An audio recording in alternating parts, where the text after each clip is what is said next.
Maximización de defensas y barreras. Estrategia defensiva. Realizado por Camila Natalia Pérez, tutor Dr. Luis Alberto Tafur. El enfoque de esta revisión va orientado hacia el fortalecimiento de las defensas para prevenir daños. Iniciaremos definiendo defensas. Se definen como aquellas medidas de protección implementadas para reducir la probabilidad de resultados negativos frente a un acto inseguro. El diseño de defensas y barreras va encaminado hacia dos estrategias: prevención y protección. Cuando hablamos de defensas y barreras preventivas, hacemos alusión a aquellas acciones que realizamos antes de que ocurra o inicie el accidente, y son las de preferencia. Cuando hablamos de defensas y barreras protectoras, hacemos referencia a aquellas acciones que se realizan después de que ocurra o inicie el accidente. El objetivo de estas es mitigar los daños y disminuir los resultados negativos. Dentro de grandes industrias que han tenido un gran éxito, la clave ha sido la defensa. Un claro ejemplo de esto ha sido el fútbol, en donde es bien conocida la frase "la defensa gana campeonatos", lo cual alude a que los equipos donde han tenido mayor éxito ha sido porque han tenido un mejor plan de defensa. En el área de la salud o en la industria de la salud, se debe tener en cuenta que la eficacia de las defensas y los controles de organización garantizan y contribuyen a mantener a los pacientes seguros. Por eso, en nuestro caso, la frase que debe resaltar es que la defensa salva vidas. Las defensas tienen ciertas características. Dentro de ellas tenemos las salvaguardias, las barreras y los controles. Las barreras y las salvaguardas son características del sistema que se han colocado allí para ayudarlo a hacer frente a eventos inesperados y adversos que han ocurrido en el pasado o que han sido imaginados por los diseñadores de este sistema, por lo cual se refieren a la protección contra alguna acción que ocurra, mientras que los controles hacen limitar una acción. Las defensas pueden ser de tres tipos: físicas, administrativas o humanas. Lo importante es comprender cómo funcionan estos tipos de defensas y controles, cómo desarrollarlos, implementarlos, monitorearlos y mejorarlos de manera efectiva, ya que esto es fundamental para los esfuerzos que hay en un hospital o que tiene un hospital para mantener a los pacientes a salvo de los efectos potencialmente dañinos de errores humanos o debilidades del sistema. Todo equipo de salud o de liderazgo debe cumplir con estos 5 pasos, lo cual ayudará a una prestación de una atención en salud segura. El primer paso es reconocer el esfuerzo en el trabajo. Esto hace referencia a que se debe asegurar que todo el equipo de atención al paciente respete y comprenda las expectativas laborales y de que los recursos necesarios estén fácilmente disponibles. Analizar los peligros. Se debe identificar, analizar y categorizar los peligros asociados con la labor o procesos que se están realizando. Se debe desarrollar e implementar defensas y controles. Se debe identificar, activar e implementar las defensas y los controles que son apropiados para una situación. También se debe prevenir los peligros o mitigarlos, o se debe desviar aquellos efectos dañinos de un peligro en el trabajo. El cuarto paso es realizar trabajos con defensas activadas, para realizarlo de forma segura y funcionando según lo previsto. Se debe ofrecer comentarios para mejorar. Esto hace parte de la evaluación de las defensas, ya que podemos identificar aquellas defensas que no funcionaron, que no fueron lo esperado, e identificar la necesidad de defensas nuevas o revisarlas para hacer una mejora.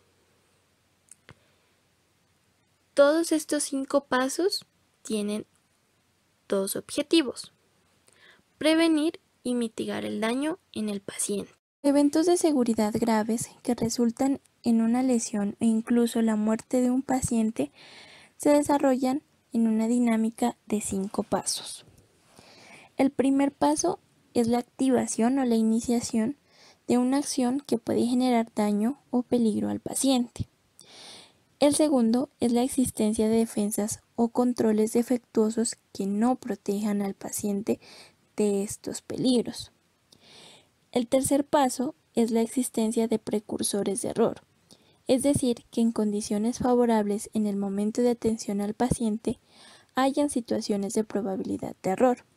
Un ejemplo aquí es cuando un cirujano y un equipo quirúrgico no siguen el protocolo estándar de recuento para evitar la retención de objetos dentro del paciente. El cuarto paso son las debilidades organizativas latentes. Esto incluye programas de entrenamiento, políticas de gestión, normas, actitudes e incluso creencias que generan discrepancias y contribuyen al deterioro de las defensas y las barreras. Y el último paso es la alineación de los pasos 1, 2, 3 y 4, el cual el daño del paciente es un resultado probable del proceso del tratamiento. Es por eso importante identificar las brechas, que son aquellos errores que se encuentran a la hora de implementar las defensas. Lo lastimoso de las brechas es que son evidentes después de ocurrido el accidente. Lo importante es que se identifican defensas que no funcionaron como se esperaba, defensas inadecuadas o defensas ausentes. Esto pues contribuirá al mejoramiento y al éxito a la hora de construir una defensa. Dentro de las defensas de salud tenemos las defensas preventivas. La gran mayoría son barreras tecnológicas para bloquear los efectos de los errores y evitar el desencadenar un peligro. Los ejemplos de esta es el uso de la entrada computarizada de pedidos de proveedores. Esto ha mejorado las comunicaciones entre los equipos de atención al paciente, ha ampliado la disponibilidad de información y ha aumentado la velocidad del procedimiento de pedidos. Otro ejemplo es la administración de medicamentos por código de barras. Esto requiere que las enfermeras pasen el código de barras del medicamento, la pulsera del paciente y la placa, estableciendo así una verificación cruzada de 3 vías antes de que se pueda administrar el medicamento, lo que hace que se reduzca sustancialmente errores de eliminación de dispensación de medicamentos. Como mencionado anteriormente, es importante hablar sobre las defensas en profundidad, debido a que cualquier defensa puede no ser adecuada para proteger a los pacientes de daños. Los sistemas de seguridad deben construir múltiples capas de defensa, y a esto hacemos referencia cuando hablamos de defensas de profundidad. Se refiere a crear redundancias o superposiciones o múltiples capas de defensas para controlar los peligros asociados con la generación del accidente, de modo que si una capa falla, las otras capas de defensa lo van a compensar.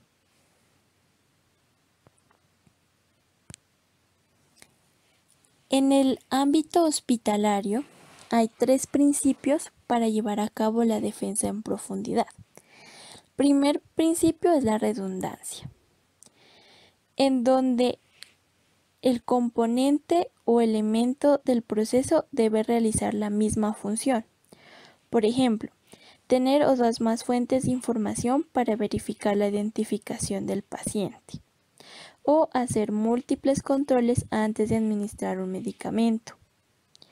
El segundo principio es la independencia. El proceso se basa en atributos separados y distintos para funcionar.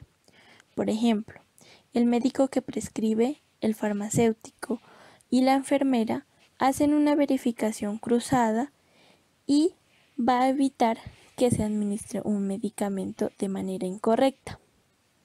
El tercer principio es la diversidad.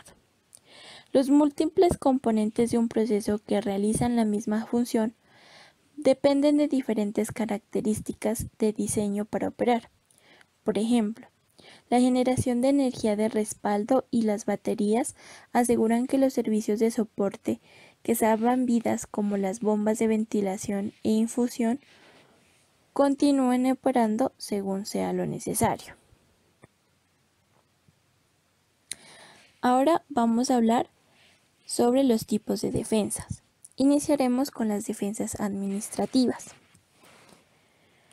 Las defensas y los controles administrativos no son tan confiables como los controles físicos o de ingeniería, porque éstas se basan en la capacitación, el juicio y la iniciativa humana.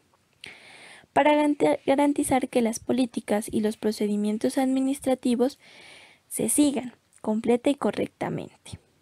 Lo que más se destaca en el desempeño humano es lo siguiente: una planificación comercial estratégica, donde incluye el establecimiento de objetivos, elaboración de presupuestos o establecimiento de prioridades y asignación de recursos. También la estructura organizativa, que incluye líneas de autoridad y funciones y responsabilidades definidas para el personal. Procesos y políticas que definen cómo se debe realizar el trabajo. Comunicaciones, incluidas las de rutina, las de reunión y las de alarmas. Procedimientos técnicos y administrativos. Programas de capacitación, estándares de calificación, procesos de gestión, políticas y prácticas, expectativas y estándares de desempeño humano e incluso la tecnología de formación y manejo de la información. Las listas de verificación son una defensa administrativa eficaz contra los peligros inherentes de los procesos y procedimientos complejos y de varios pasos, y han sido particularmente eficaces para prevenir errores de omisión. Un ejemplo de ello es la lista de chequeo que se hace antes de iniciar una colocación de una vía central, con el fin de evitar una infección. El primer paso es lavarse las manos con jabón. El segundo, limpiar la piel del paciente con antisépticos de clorhexidina. El tercero, cubrir todo el paciente con cortinas o ropa esterilizada. El cuarto, usar una máscara, gorro, bata esterilizada y guantes. Y el quinto, colocar un apósito estéril sobre el sitio de inserción una vez que la vía esté colocada. El siguiente tipo de defensas son las físicas y las técnicas. Las defensas físicas y técnicas son controles diseñados como hardware, software y equipos que operan en el entorno físico de la prestación de cuidados. Estas defensas están diseñadas para afectar el comportamiento, las elecciones y las actitudes de las personas para evitar trampas de error, controlar peligros y prevenir daños. Hay dos tipos de defensas o controles: los activos y los pasivos. Los controles activos se refieren al uso del personal humano. Estos realizan funciones específicas relacionadas con la seguridad, como precauciones de barreras universales para prevenir infecciones, bombas intravenosas para evitar errores de medicación y hojas quirúrgicas de punta redonda para evitar lesiones cortantes. En cambio, los controles pasivos no tienen que ser operados ni mantenidos, lo que los hace más confiables ya que no requieren participación humana. Las defensas físicas y los controles de ingeniería brindan unas ventajas, como son la eliminación de interacciones hombre-máquina innecesarias, diseños tolerantes a errores que se utilizan para interacciones hombre-máquina a prueba de errores, evitan acciones inadecuadas del operador, hacen que el inicio de acciones de protección automático sea necesario y hace modificaciones iniciadas por el gerente para eliminar o minimizar errores asociados en el trabajo. Un ejemplo de estas defensas físicas y técnicas son las bombas intravenosas inteligentes, pues estas fomentan el desarrollo de límites de dosis de medicamentos, promueven la esterilización de las unidades de concentración y dosificación y proporcionan una valiosa información de datos de infusión. El otro tipo de defensas son las defensas humanas.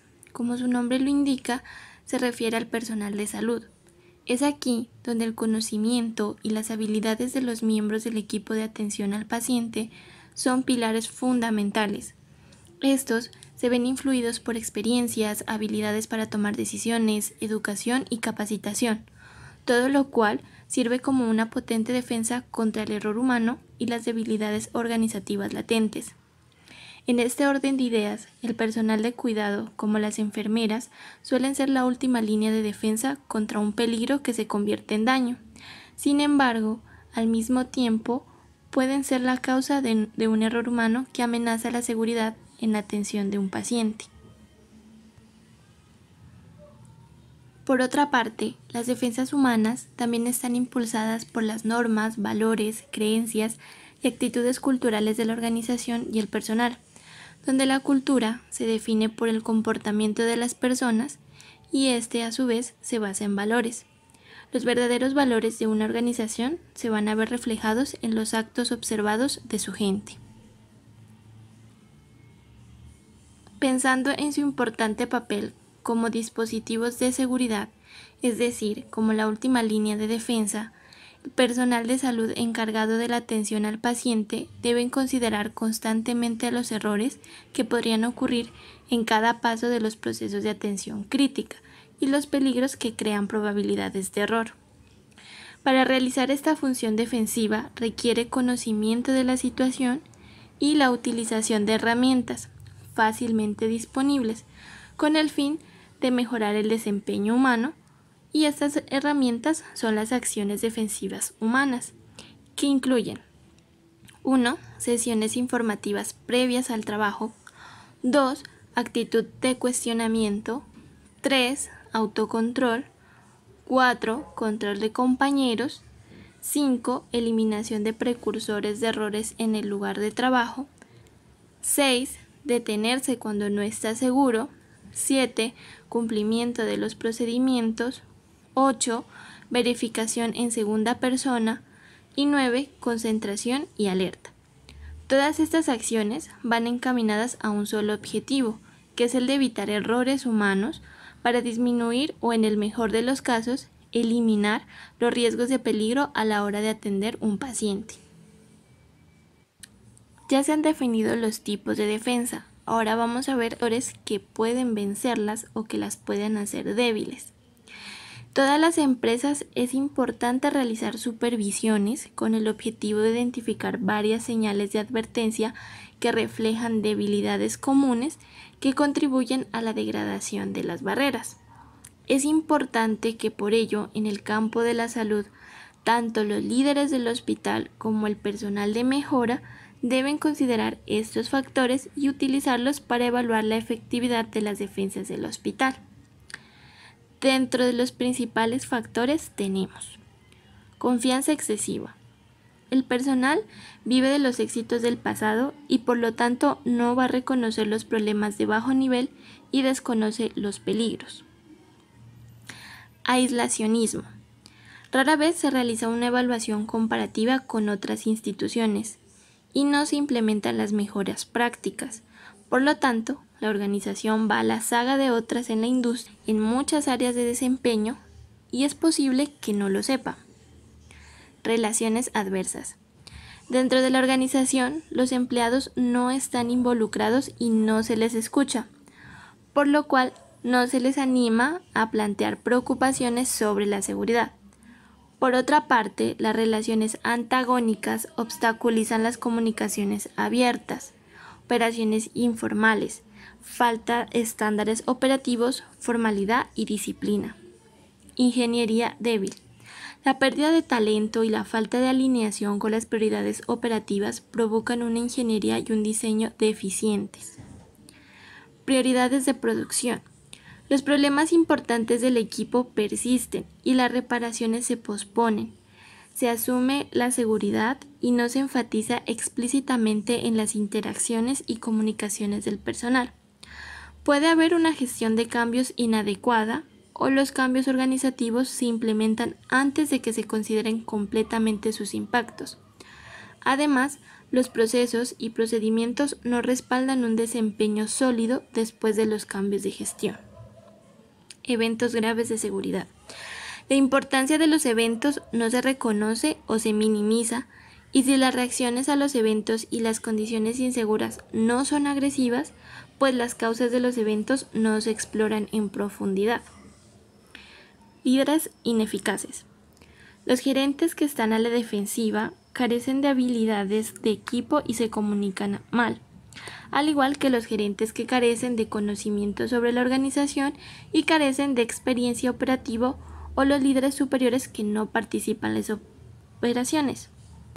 No ejercen la responsabilidad y no hay un seguimiento adecuado que permita garantizar la seguridad. Falta de autocrítica. Los procesos de autoevaluación, como los programas de observación de la gestión, no encuentran problemas o no los abordan. Si se identifica un problema, los resultados no se actúan a tiempo para marcar la diferencia. Un ejemplo de estos factores es cuando se realizan cirugías incorrectas, ya sea por el lugar incorrecto, el paciente incorrecto o el procedimiento incorrecto. Se han identificado muchas causas que surgen en el momento de la organización, durante el proceso de programación, durante el tiempo en el que el paciente está en el área de espera preoperatoria o incluso durante la cirugía. Por ejemplo, durante el proceso de programación se identificaron abreviaturas no aprobadas, tachaduras de información, escritura ilegible, uso inconsciente del marcado del sitio quirúrgico y la verificación inadecuada del paciente, que puede ser por presiones de tiempo o por distracciones. Es importante realizar un análisis de la fuerza de las defensas, y esto se realiza a través de un análisis de la efectividad de la barrera. Las defensas y las barreras deben analizarse de forma rutinaria para determinar dos aspectos importantes. Uno es su estado, que puede ser presente o ausente, activado o ignorado. Y el otro aspecto es su eficacia para prevenir daños al paciente. Estas barreras y defensas se pueden evaluar de dos maneras: retrospectivamente o prospectivamente. De forma retrospectivamente se realiza con un análisis de la causa raíz para determinar cómo funcionaron las defensas y los controles diseñados, cómo pudieron haber fallado y cómo podrían fortalecerse para brindar una mayor protección contra daños en el futuro. De forma prospectiva, se puede evaluar a través de pruebas en escenarios simulados, donde simultáneamente se pondrá el equipo de atención al paciente y su entrenador para que se cree conciencia de la situación emergente a medida que los miembros del equipo trabajan en este proceso o procedimiento crítico para la seguridad. El análisis de la eficacia de las barreras se puede evaluar considerando 5 elementos. El primer elemento es la identificación del peligro, donde se identifica el peligro objetivo que se supone que debe controlar la defensa. El segundo es la identificación de la barrera. Se identifica cada barrera que se supone que debe apuntar y controlar el peligro identificado. El tercer elemento es el desempeño de la barrera. Aquí se debe evaluar cómo se desempeñó realmente la barrera o la defensa, si la barrera estaba en su lugar o no, y si la barrera no funcionó, cómo estaba diseñada. El cuarto elemento son las causas de falla de la barrera. Se debe identificar las causas probables de la falla de la barrera.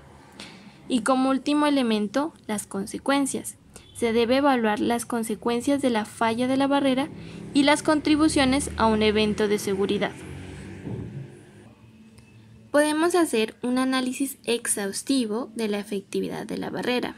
Esto pues nos va a revelar los estados defensivos, siendo el primero considerado el mejor estado y el último el no deseado o el peor de todos.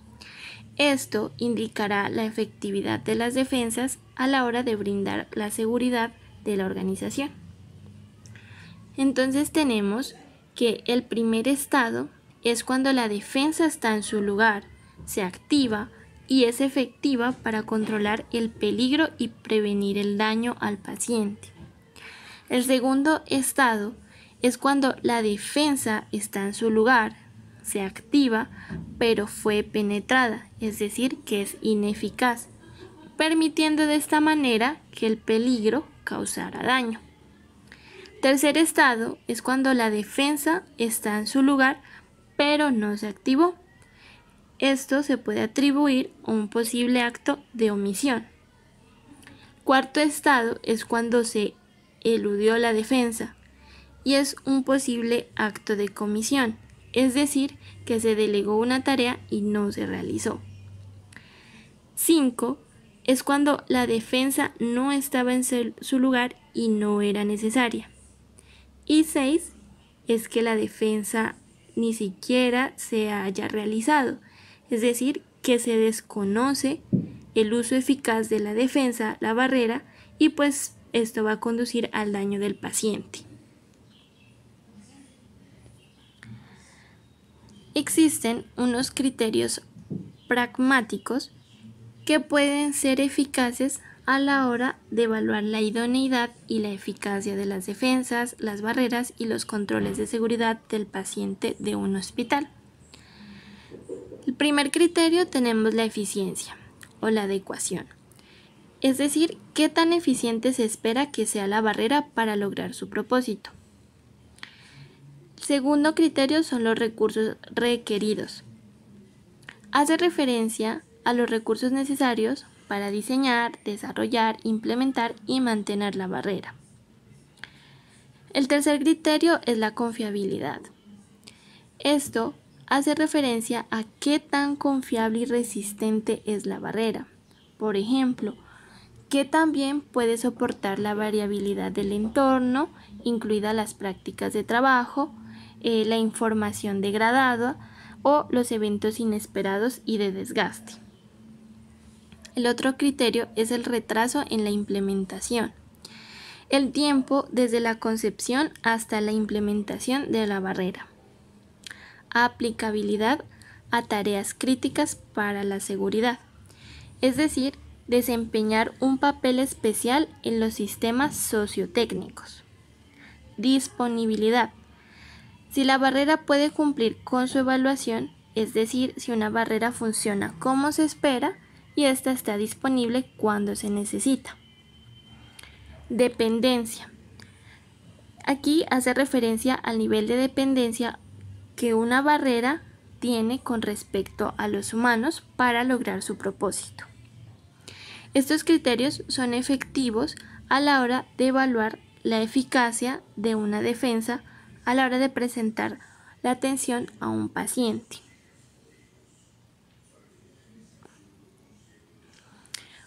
Para entender un poco mejor lo mencionado anteriormente, vamos a dar un ejemplo.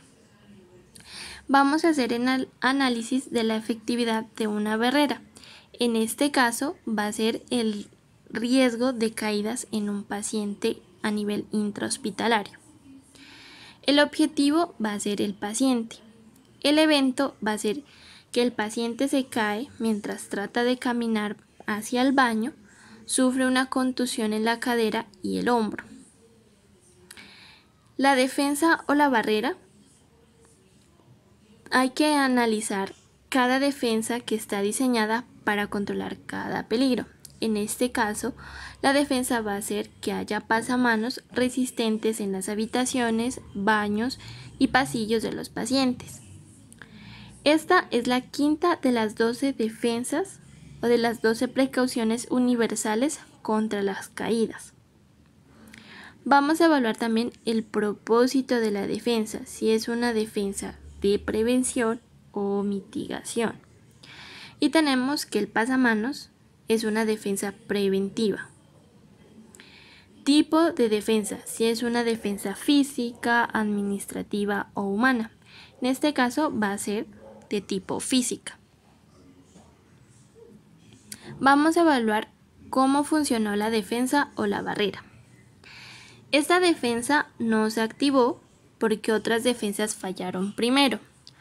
Por lo tanto, nunca se usaron pasamanos. El personal no respondió a las repetidas solicitudes de asistencia para ir al baño y no se realizó la defensa del redondeo de enfermeras por hora. ¿Por qué falló la defensa? Esta defensa no falló porque nunca se activó, porque otras capas de defensa fallaron primero. ¿Qué efecto tuvo la defensa con respecto al evento grave de seguridad? Ninguno. Y se considera si debería reforzarse la defensa de alguna manera. Y pues en este momento se considera que no se debe reforzar. Para finalizar, es muy importante tener en cuenta el papel del paciente a la hora de hablar del fortalecimiento de las defensas. Claramente, nadie está más comprometido con la seguridad del paciente que el mismo paciente. Los pacientes deben ser alentados, empoderados y plenamente comprometidos como miembros activos del equipo de atención al paciente en el entorno hospitalario. Por lo cual, los hospitales deben promover una mejor comunicación entre los pacientes, los miembros de la familia y los profesionales de la salud, tanto desde el ingreso como en la estadía del paciente.